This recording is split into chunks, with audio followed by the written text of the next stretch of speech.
Terima kasih pemirsa, Anda masih bersama kami di Halo Indonesia. Sampai dengan Desember 2021 ini, capaian vaksinasi Indonesia sudah mencapai lebih dari 50% untuk vaksin dosis lengkap. Melihat hal ini, pemerintah Indonesia positif dapat merampungkan vaksinasi dosis lengkap pada seluruh masyarakat Indonesia pada Maret 2022 mendatang. Sampai Desember 2021, capaian vaksinasi COVID-19 dosis 1 Indonesia sudah mencapai lebih dari 70% dan capaian dosis 2 lebih dari 50%. Dengan capaian tersebut, Indonesia menargetkan pada tahun 2022 akan merampungkan vaksinasi dosis lengkap pada 208.265.720 orang Indonesia. Target tersebut lebih tinggi dibandingkan target yang diberikan oleh Badan Kesehatan Dunia WHO yang hanya memberi target 70% vaksinasi lengkap pada pertengahan 2022 mendatang. Rencananya pada 2022, pemerintah juga akan mulai memberikan vaksin booster kepada masyarakat.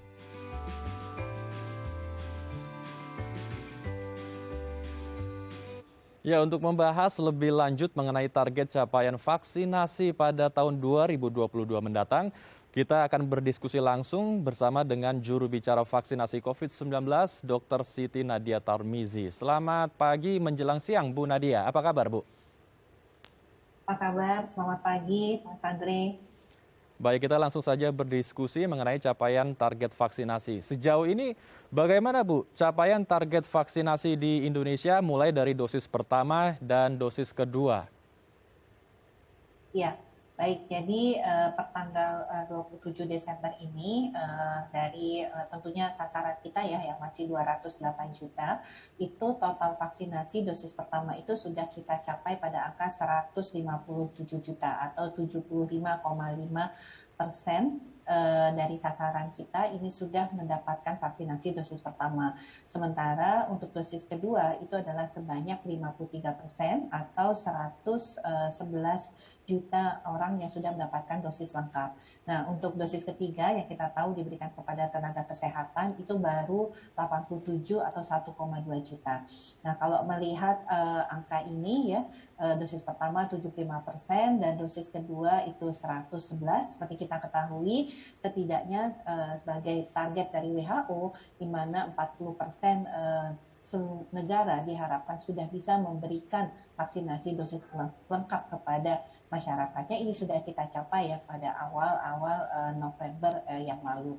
Nah, PR utama kita, Mas Andre, memang adalah bagaimana mengejar satu gap antara vaksinasi dosis pertama dan dosis kedua, karena yang dosis pertama sudah 75% dan dosis kedua 53%, dan percepatan vaksinasi kepada lansia yang saat ini baru 13,7 juta mendapatkan dosis pertama.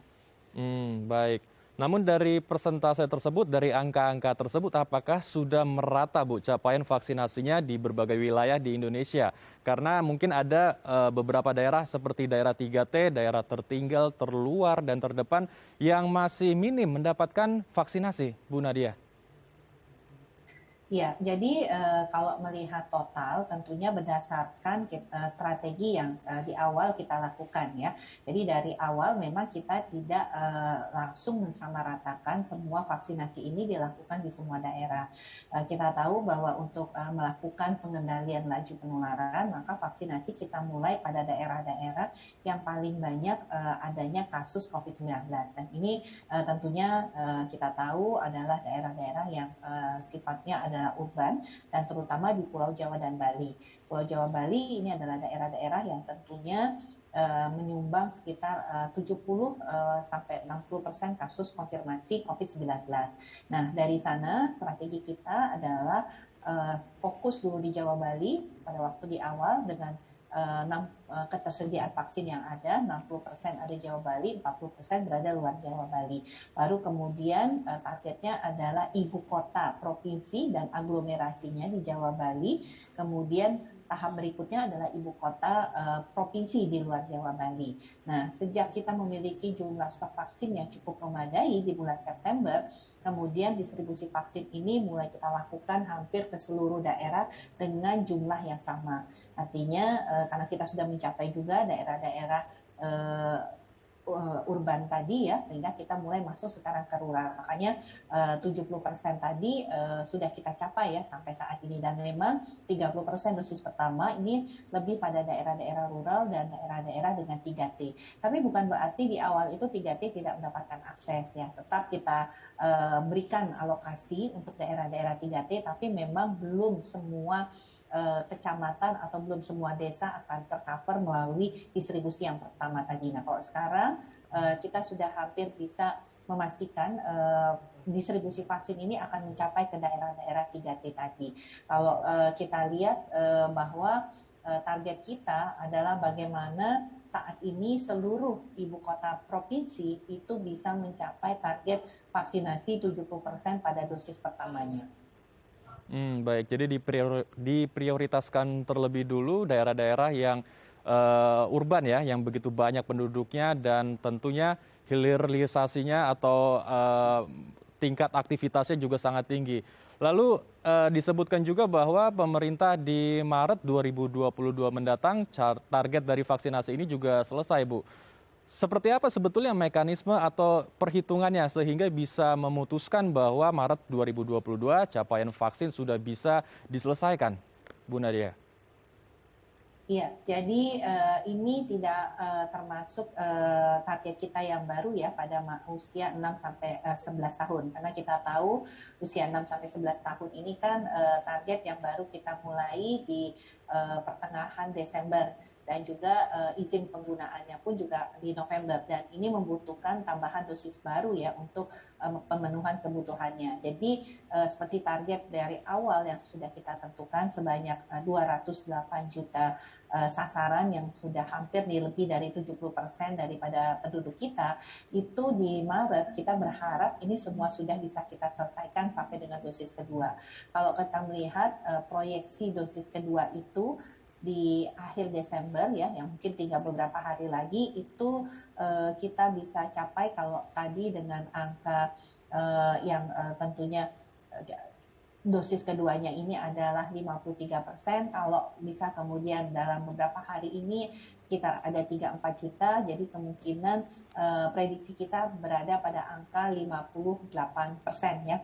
Nah, sebenarnya target kita waktu itu 60% ya Mas Andri untuk mendapatkan vaksinasi dosis kedua di akhir Desember ini. Nah, sementara untuk vaksinasi dosis pertama awalnya kita mentargetkan sekitar 80% untuk kita bisa capai, tapi terlihatnya sepertinya ini baru akan bisa tercapai mungkin lebih sedikit dari bulan akhir Desember. Nah, kalau melihat angka tersebut tentunya dengan kecepatan penyuntikan setiap harinya kurang lebih 1,2 sampai 1,3 juta, maka dipastikan 25 juta atau 25%-nya ini akan bisa kita segera selesaikan ya.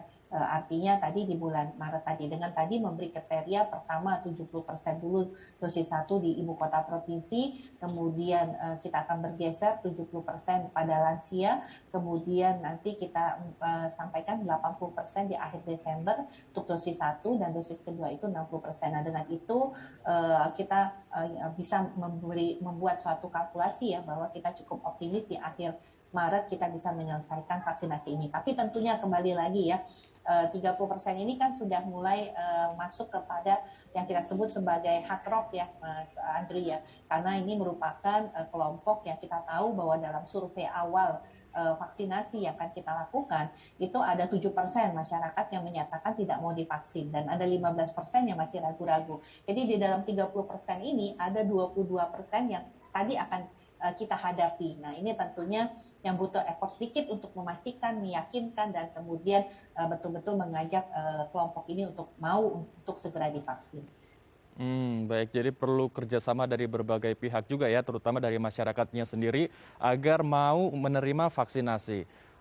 Saya ingin membahas sedikit mengenai orang-orang yang sangat rentan, Bu, seperti lansia dan juga orang-orang dengan komorbid, karena mereka juga memiliki kerentanan yang lebih besar dan tingkat atau resiko kematian mereka juga jauh lebih besar, 5-6% atau 5-6 kali lebih tinggi daripada warga pada umumnya. tingkat kematian mereka karena sudah terpapar COVID-19. Jadi mereka sangat rentan sekali.